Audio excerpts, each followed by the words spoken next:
So after a week of standardized testing at school, the kids had Monday off, so we decided to take advantage of the long weekend. We needed it. And come back to Calhoun Falls State Park. We came here last year for Independence Day. Really love this park, love Lake Russell. And had the opportunity to come to the other campground. That's right. That's right. The first one we were at Site 19. We decided to come to the other campground to get an experience of that. We're going to do more about the views of the sites. We'll explain why than what we normally do. Our other video talked a lot about what kind of goes on, what we did in the area. Well, and what there was to do with the park, like we've talked about the day use and all that stuff, and so we'll link that one too. But this one, we did have a surprise local event that we went to, which we had a blast. You'll see that, but we'll also show more sites. I hope you enjoy the video and watch it to the end.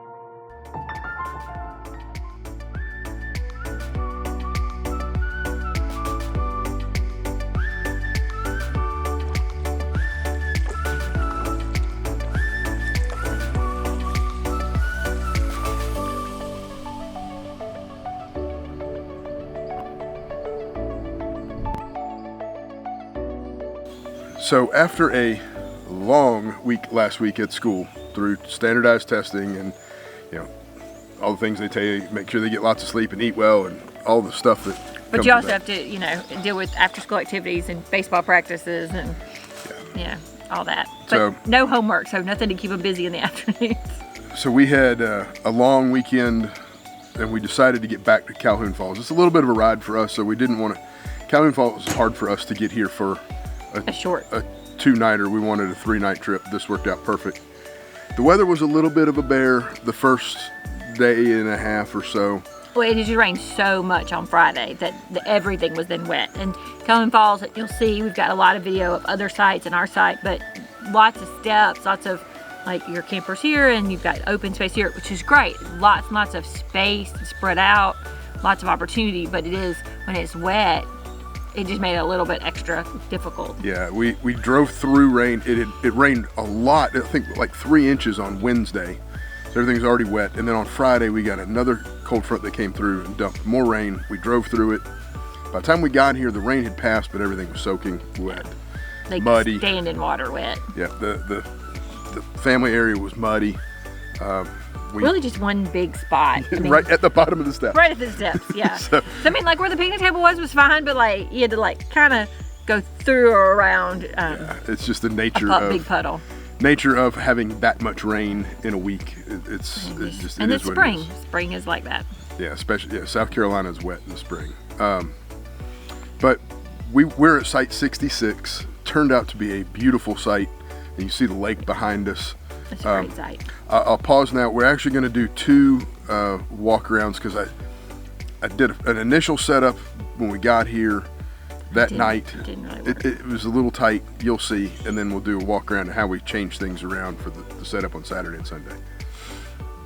All right, I'm going to do a walk-around of Site 66 here at Calhoun Falls. This is actually going to be the first of what will be 2 walk-arounds. I'll explain why in just a minute. Nice level, paved sites. Plastic timbers. As you come back here and look at the utilities, it's 30 amp and water right now. They're getting ready to do a remodel. I think they're getting 50 amp. I don't know about full hookups. We're gonna go ask the Rangers later today. Notice the trees and slides. Just something to be aware of. I don't have any of the levelers. This thing is dead level, so that was great. You come around this side, it's a little tight for my cooking setup. That's why this is going to be one of 2. But this is what makes this site. Look at all that space down this staircase. I'm going to reconfigure things, so I'm going to do a second walk around once I reconfigure things. Look at that view.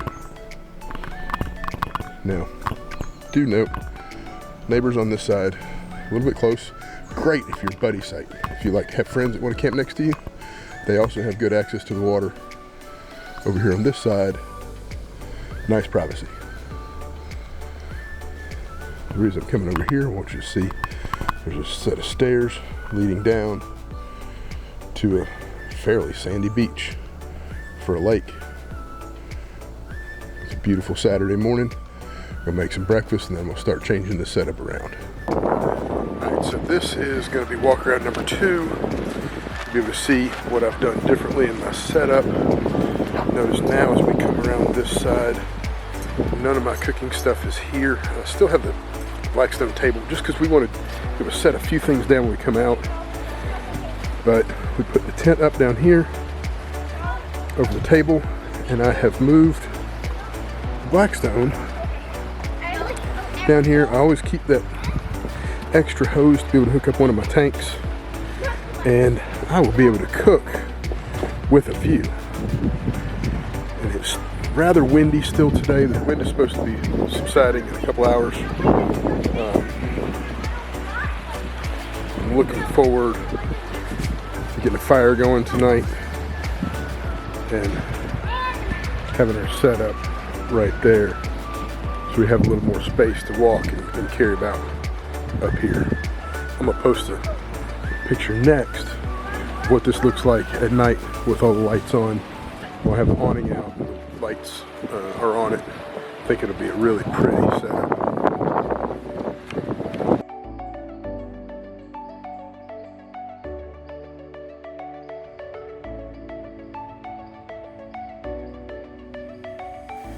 And since we're here Friday through Monday, there was kind of a big turnover of people. Yeah, I mean, like there was a lot of people who left Sunday morning, and then apparently it's spring break in this part of this couple counties around here. Right. It's spring break this week, so there was a lot of people showing up yesterday afternoon here for the week.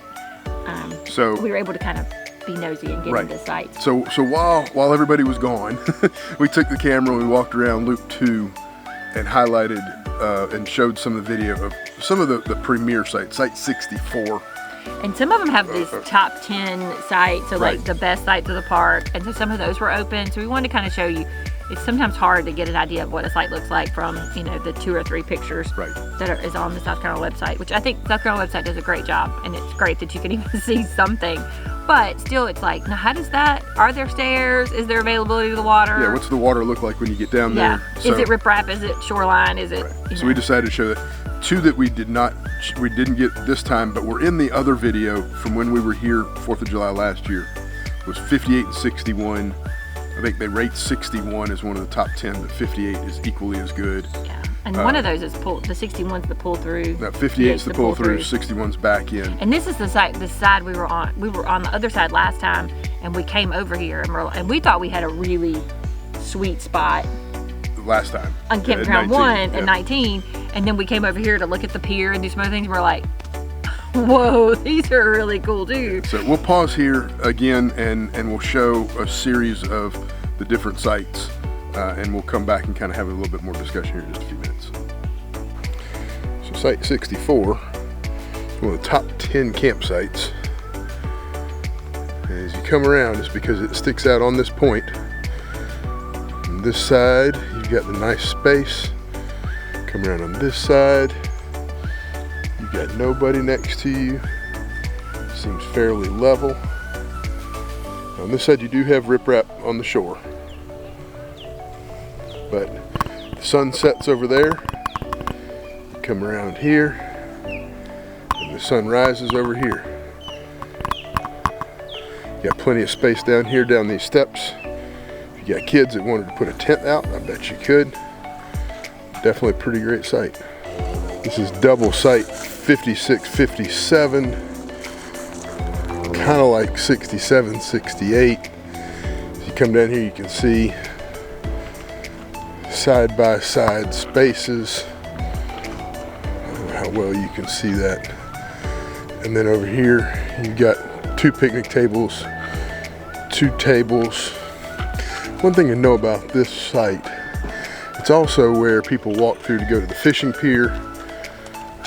At night, there's a green light at that fishing pier. So you're gonna get some foot traffic walking by you. You just gotta know that. You come down here, there's the stairs that lead down. You do have access to the sandy beach that Site 58 and 61 also share, which is pretty marvelous.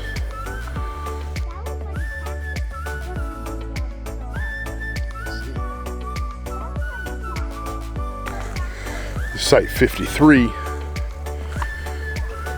up at a high elevation, but beautiful view. Come over here and see. You're looking out, you can see the fishing pier. There's a staircase over here on this far side. How do you get down to the beach?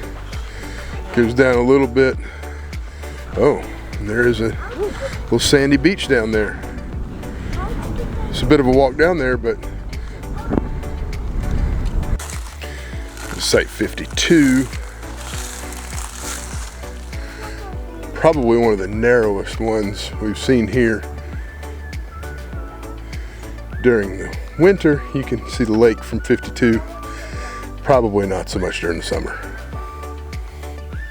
Site 46, a pull through, not on the water, kind of up on a hill. So you come around to a really nice big family space.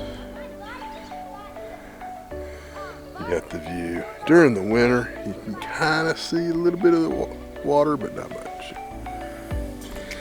Right, I'm glad these are unoccupied because I've never seen a setup quite like 81, 82, 83. They're all pull-through sites, but you have to pull through these little islands. So 81 is down there. You got to pull on the inside of that island. This is where you pull in for 82, and then 81 crosses over to come out, and then the same thing up there at 83. Very different, and you need to be careful if you're coming in for one of those three sites. Now I'm gonna walk down and we'll show you each one individually so you can kind of see what the space looks like for them. Right, so 81, it's fairly wide, so you're gonna have some room over here on this side to come down, which is good, because then you got a number of stairs down to a very, very large family area. We'll step down here, make it a little bumpy, so you can see what kind of water access you've got. Come down, stairs are over here, and you go right down to the water. Looks like it's a pretty steep drop off, so, but then it's kind of shallow and fares out, so it's not bad. So this is 82. Sorry, a golf cart goes by. 82, again, nice big family space. Not quite as many steps. It does look like it's a little muddier. We had a lot of rain the day we got here. So we'll navigate this, show you what it looks like. Stairs right here. Lead down, kind of like a pretty sharp drop off. Not the real smooth sandy beach, but beautiful view. You probably some great fishing over there. All right, so here's 83. The hosts are cleaning it right now. It is a much shorter, smaller site. Come down, nice big staircase, down to another big family landing area. A little bit of a walk down. Actually, it looks like a little bit of a shallow entrance over there far to the left.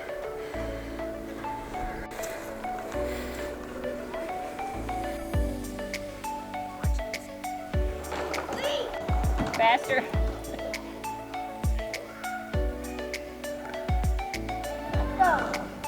Oh, you're not done. Oh, look at you.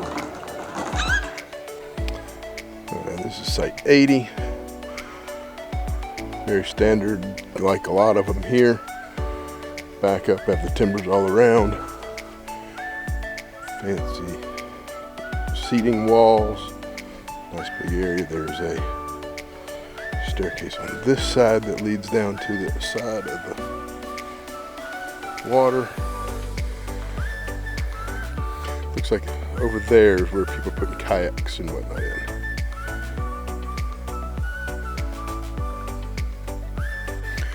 This is site 79. This is a little bit shorter. Still looks amazingly level. Family open space with the nice walls.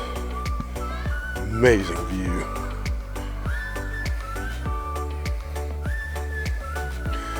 Staircase over here. Looks like a little bit of a drop off right at the shore right there. But over here to this side, it looks like it's a little shallower, but very easy to launch a kayak and whatnot out of, or pull a pontoon boat up. All right, there's 3 sites here together, but they're kind of like the 80s. I'll show you the last one, 77, because it's unoccupied. The others are occupied, so I'm not going to bother with them. But similar to kind of, they're all pull through these little islands. You come through, there's your water and sewer, not sewer, water and electric. You got a little landing pad right here. This is pretty narrow. So I can envision setting up your grill and cooking up here, or go down these steps. There's a lot of steps, but look at that huge space. Set up some couple 10 by 10s or something down here if you wanted to. There is a huge space. Yeah, this is bigger. You got a little space over here where you can come get down there. A little bit of a drop off. You come over here. Looks like there's a staircase over here on this side. Oh yeah. It does look like there's about a foot drop along that shore, but that's not bad. And it looks like they've recently cleared that out so you can see that view. That's a pretty nice site. This is site 73. It's probably the shortest I've seen here. Again, looks pretty level. Plastic timbers all around. Look at that view. Look at that view. Just a few steps down to a huge area.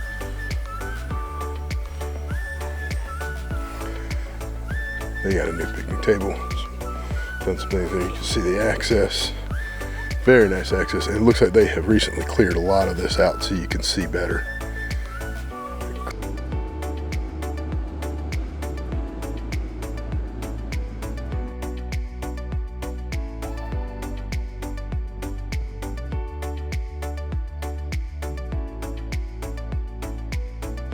So as we mentioned, when we were here last year, we were Campground 1, Site 19, which we love, that little peninsula.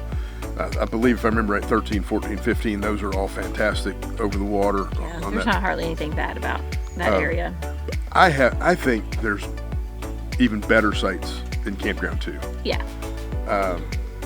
And they initially were going to close, and so these campgrounds said there was no reservations. And then we found out they were opening them back up. We jumped on and grabbed this one that we could because we wanted to try it, decide. So, and what we found out talking to some folks is part of the reason this campground, both the 1 and 2, are a little bit different than most of the state parks with the timbers and the walls and the paved level areas.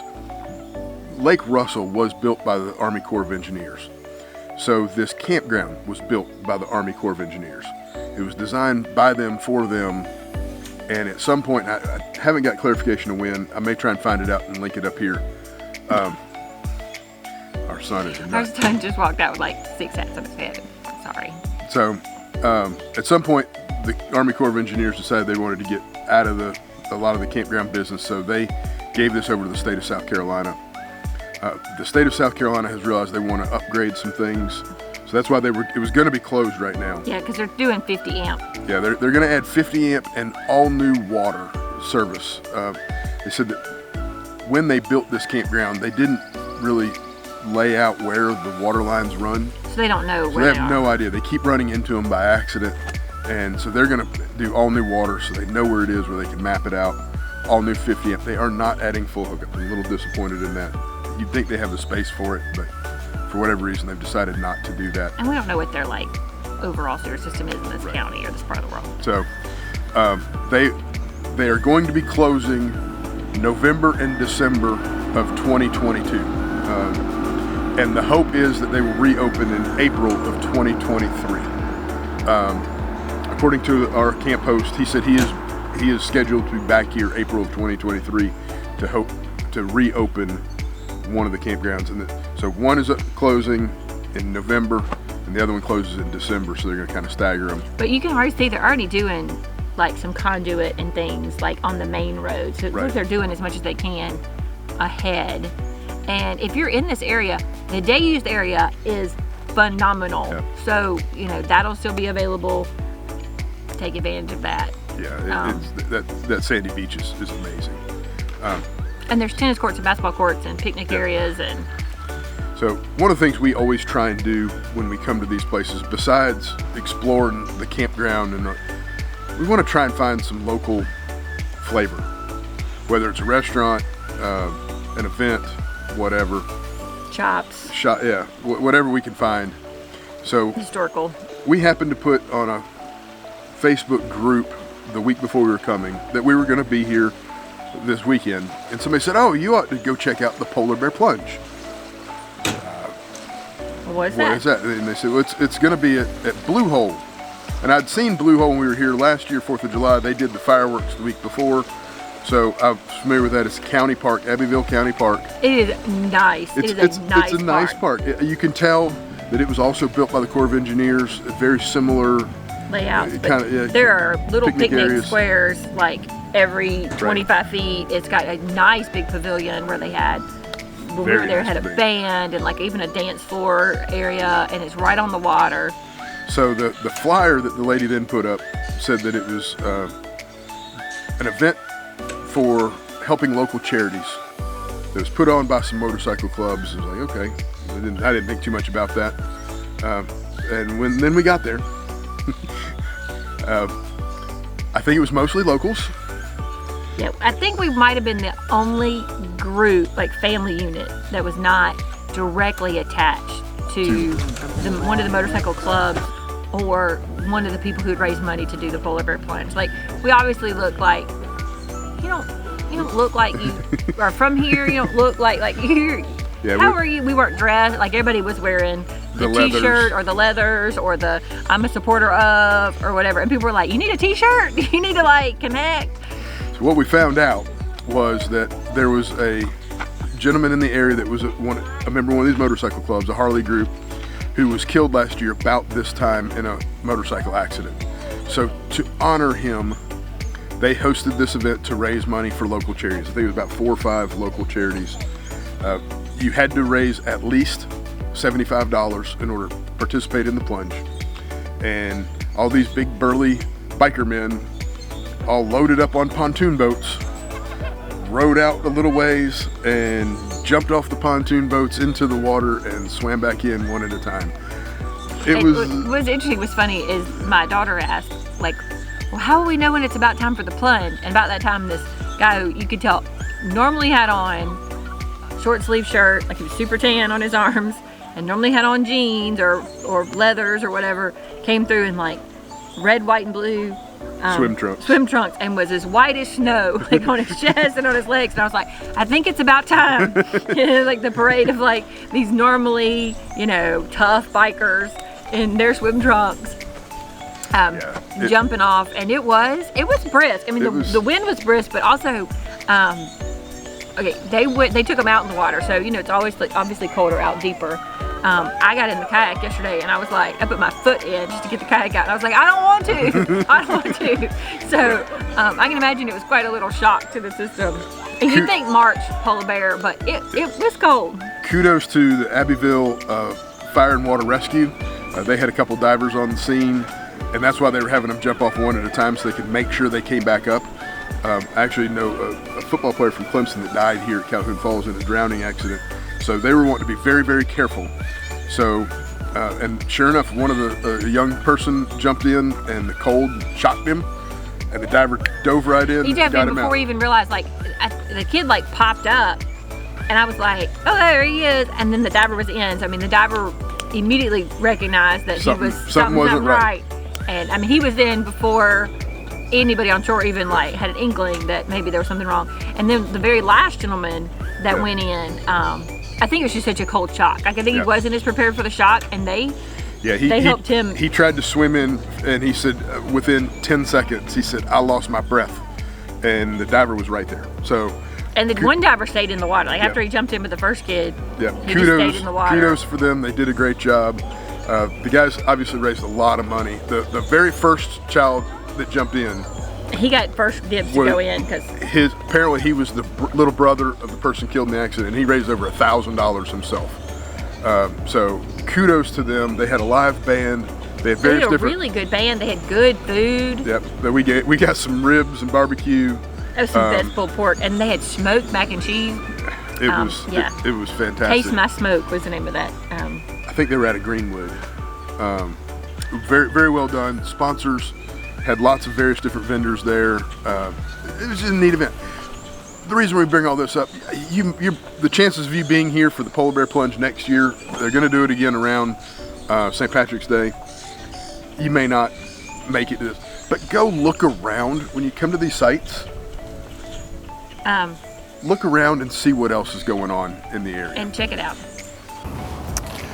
We've had such an awesome experience at Calhoun Falls. We've had great time with the rangers. They've been wonderful. And 2 different sets of park hosts have come up and chatted with us. And while we were filming our discussion about going to the Polar Bear Plunge, was one of the times when one of the rangers walked up.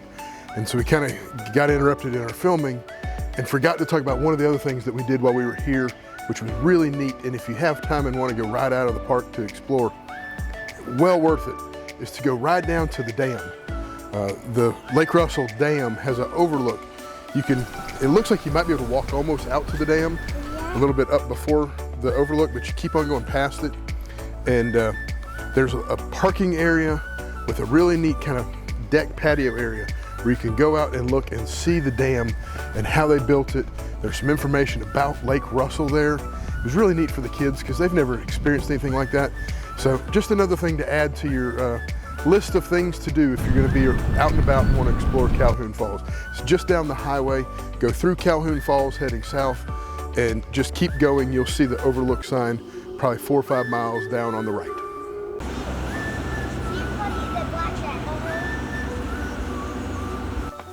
A couple things about the remodel that's coming. We kind of mentioned it earlier. We talked to a couple different camp hosts, and again, 50 amp, 30 amp. We actually just had another camp host stop by, and he said that they have been told they are not to touch any of the pavement. They're going to be tunneling and digging around the sides, so they're going to try and maintain a lot of what is here. Which is good. It's really nice. I mean, they've got nice sites. They're also going to build a new marina. That's part of the deal. So some nice upgrades coming. He said with the amount of money that they're spending here right now to try and fix it up, better things are coming. They wouldn't be surprised if full hookups don't wind up being in the longer term future down the road. At least some places. We noticed even the host on this side doesn't have full hookups. Yeah, they don't have full hookups. Which is... That didn't sound good. I don't know what that was. I think somebody trying to load a golf cart might have missed. They also, talking about improvements, they have been working really good at trying to clear the underbrush of these. And you can really tell, like the woods between us and our neighbor, the kids are able to play all in there with no underbrush. I mean, there's leaves and pine needles and stuff, but no vines. And then the view to be cleared, to get to the bank, to fish, all that is they've really worked really hard on making it nice.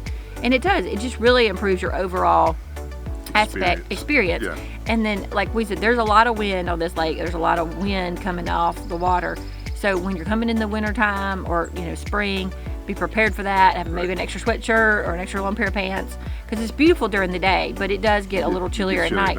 Let me tell you, in the summertime, you are thankful for all that wind. It burns the mosquitoes off. It cools everything down. It makes it really nice to sit outside and enjoy the weather, enjoy the campsite. Two things that I've heard complaints about or seen complaints about here was the underbrush and some access to the water. And the second thing are the ants. Ants are a problem all along the Savannah River chain. So Hartwell here, Hickory Knob, Baker's Creek, Hamilton Branch, Modoc, all of them have ant issues. This stuff right here, I don't know how to say it. I'm just going to show it. It is a natural dust that ants cannot crawl through, but it does not hurt birds and fish. So it's not a poison. If you put that by your tires, by everything that touches the ground, your levelers, I mean not your levelers, your stabilizers, your water hose and your electric hose, you will not have an ant problem. It's just like too fine of a dust. Yeah, it like cuts their exoskeleton, so they can't crawl through it, but it doesn't bother a bird. It's a natural substance, so I definitely recommend checking that out if you're going to be coming to any of the parks along here. Like I said, they've already fixed the underbrush and they're working on more. So really great park. It definitely is one of my favorites. And people ask, you know, my favorite. People ask me all the time, "What's your favorite? What's your favorite?" And you're like, "Well, are we talking the beach? Are we talking the mountains? Are we talking lakes?" And every time, if you ask me just lakes, it's always going to come down to Calhoun Falls. Yeah, it's a beautiful lake. So definitely suggest coming by and checking out whenever you get a chance. Sorry.